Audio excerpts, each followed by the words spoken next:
राम राम किसान भाइयों, स्वागत है फिर से एक नए वीडियो में। और आज जो है गेहूं की एक नई किस्म वाले प्लॉट में हम आए हैं, जिस वैरायटी का नाम है WH1270। इसका उत्पादन बहुत ही अच्छा है और इसमें जो है आप मतलब मैंने पिछले साल देखा था, फुटाव वगैरह बहुत अच्छा रहता है इसका।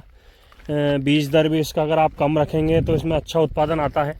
जिन किसान से हमने ये बीज ख़रीदा था उन्होंने मात्र 40 किलो पर एकड़ जो है इस बीज को लगाया था, और उसी के साथ में इसका उत्पादन जो है उन्होंने 24 क्विंटल पर एकड़ जो है वो लिया था। साथ ही साथ वो 2-3 महत्वपूर्ण बातें मैं इस वीडियो के माध्यम से आपको बताना चाहूँगा कि गेहूं में उत्पादन बढ़ाने के लिए क्या क्या ऐसे चीज़ों का ध्यान रखें, क्या क्या सावधानियां रखें, जिससे हमें मतलब बहुत अधिक मात्रा में उत्पादन जो होता है वो मिले। साथ ही साथ हमें जो दाने का वज़न, दाने के अंदर शाइनिंग और दाने की क्वालिटी अच्छी बने, उस चीज़ के लिए हमें क्या क्या ऐसी खादें हैं जिनका उपयोग करना चाहिए। और उन खादों में विशेष अगर आप मैं नंबर 1 जो पहला पानी जो देते हैं बुआई के बाद, उसके अंदर अगर हम क्या क्या डालें जिससे हमें उत्पादन में फ़ायदा मिलेगा। साथ ही साथ जो गेहूं हमने बुआई की उसके अंदर फुटाव आएगा, हरा भरा रहेगा, कोई भी न्यूट्रिएंट्स की कमी नहीं रहेगी। उस चीज़ के लिए आप पहले पानी के अंदर यूरिया के साथ जिंक सल्फेट का स्प्रे, जिंक सल्फेट को मिला के, और उसके साथ में 1 किलो पर एकड़ ह्यूमिक एसिड, अगर आप तीनों को मिश्रण करके और 1 बोरी एकड़ के हिसाब से जो आपका डोज बनता है उसमें इन दोनों चीज़ों को मिश्रण करके और आप डाल सकते हैं। तो उससे क्या होगा कि जो गेहूं की फसल होती है उसके अंदर जिंक की बहुत अत्यंत आवश्यकता होती है। और जिंक की कमी अगर आपको आपके पौधे में देखना है तो कैसे पता लगेगा कि ऊपर की जो पत्ती होती है, जैसे ये पत्ती है, ये जो ऊपर की आप पत्ती देख रहे हैं ना, इस पत्ती के ऊपर से पीलापन, हल्का हल्का पीलापन जो है वो नीचे की साइड आने लगेगा, नीचे की साइड आने लगेगा। साथ ही साथ इसमें हल्के हल्के स्पॉट आपको दिखेंगे, छोटे छोटे। अगर वो आपको देखने को अगर आपके पौधे में मिल रहा है, इसका मतलब आप समझिए कि आपके पौधे में जिंक की जो है वो कमी है। तो जिंक बहुत ही आवश्यक चीज़ है गेहूं के लिए। गेहूं की जो पहला पानी होता है उसके अंदर जिंक जो है, हम 1 बैग 5 किलो का जो आता है वो हमें यूरिया के साथ मिला के जैसे डालते हैं, तो उससे जो भी गेहूं हमारा है शुरुआती अवस्था में 25 से 30 दिन तक जो गेहूं है वो उसके अंदर आप जो मेहनत कर लेंगे उससे आपको बहुत बेहतर रिजल्ट मिलेगा। और साथ ही साथ इसमें आपको फुटाव बहुत अच्छा रहेगा। जितना ज़्यादा फुटाव रहेगा उतना ज़्यादा कल्ले निकलेंगे, जितने कल्ले निकलेंगे उतनी आपकी उम्बियाँ बनेंगी।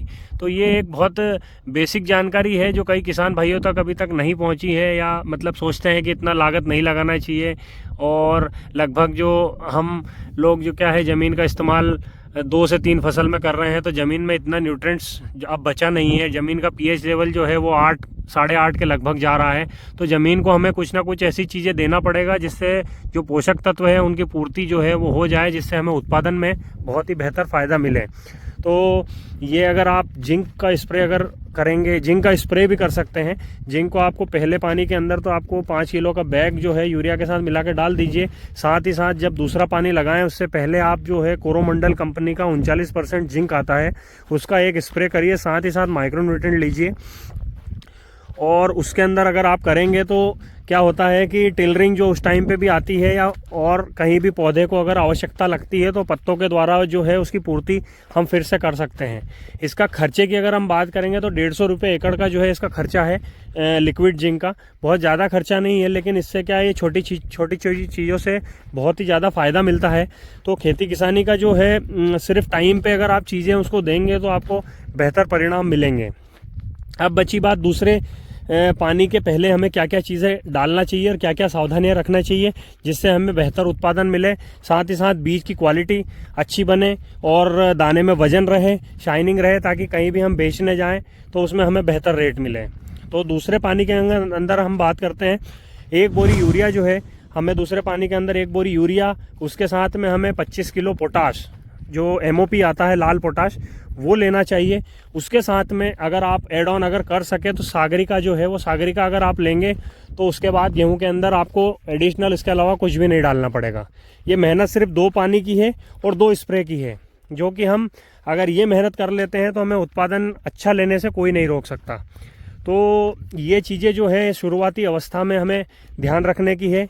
बहुत कम किसान भाई है जो इन चीज़ों पे काम करते हैं और बहुत बेहतर परिणाम जो है इस मतलब गेहूं के खेत में उत्पादन में लेते हैं। तो मेरा मतलब इस वीडियो के माध्यम से ये बताना है कि हमारी ज़मीन के अंदर जो तत्व है वो पहले की तरह अब उपयोगी उतना नहीं है जितना पहले हमारी फसल में हम कुछ भी नहीं डालते थे और हो जाता था पैदा।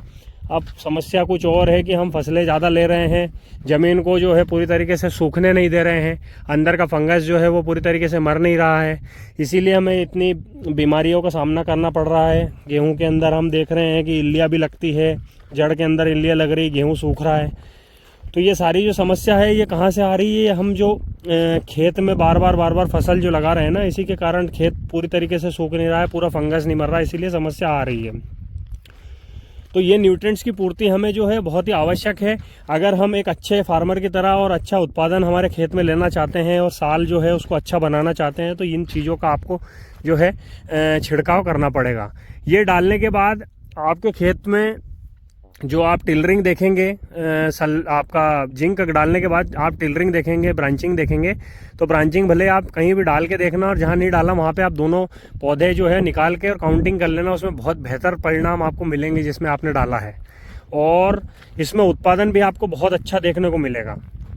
तो ये बहुत सारी चीज़ें जो है ध्यान रखने की है, और हर छोटी छोटी चीज़ जो मेरे तक आती है मुझे ऐसा लगता है कि बताना चाहिए, वो मैं बता रहा हूँ आपको। तो कैसी लगी आपको जानकारी, आप मुझे कमेंट में इस चीज़ का बताना। हाँ, एक और चीज़ मैं आपको बता दूं, जब गेहूं कल्ली निकालते हैं 2 पानी के बाद, जब तीसरा पानी देते हैं तब कल्ली निकालते हैं, उस टाइम पर हमें जो है एक इल्मार का स्प्रे करना चाहिए। चाहे वो आप इमामेक्टिन का कर दीजिए, साथ ही साथ या तो क्लोरोसाइफर का कर दीजिए।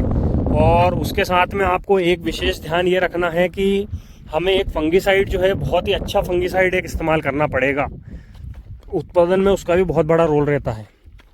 बाकी मेरा सजेशन 2-3 फंगीसाइड का है, मैं आपको बता देता हूँ। एक आप ले सकते हैं नेटिवो बायर का, और दूसरा जो है वो आप ले सकते हैं एग्जेक्स्ट्रोबिन प्लस टेबुकोनाजोल। वो भी एवरेज मतलब बहुत अच्छा उसका रहता है उसको डालने के बाद में। साथ ही साथ कुछ भाई लोग जो है इसके अंदर जब पोर्ट जो बोलते हैं उसको, टिलरिंग जब उसका निकलता है उस टाइम पे विद्युत भी डालते हैं, कुछ भाई लोग प्रैक्सर भी डालते हैं। तो ये जो है इन सब चीज़ों से उत्पादन बहुत अच्छा देखा गया है। तो ये वीडियो के माध्यम से मैं आपको भी बताना चाह रहा हूँ, ये ऑप्शन आप आपके खेत में जो है ले सकते हैं, जिससे उत्पादन में आपको बहुत अच्छा फ़ायदा मिलेगा। साथ ही साथ बीमारी जो है वो नहीं रहेगी, पौधा जो है पूरी तरीके से चलेगा। उसके बाद पानी की जो प्यास करता है वो नहीं करेगा, आपके दाने जो हैं उनको पूरी तरीके से भरेगा।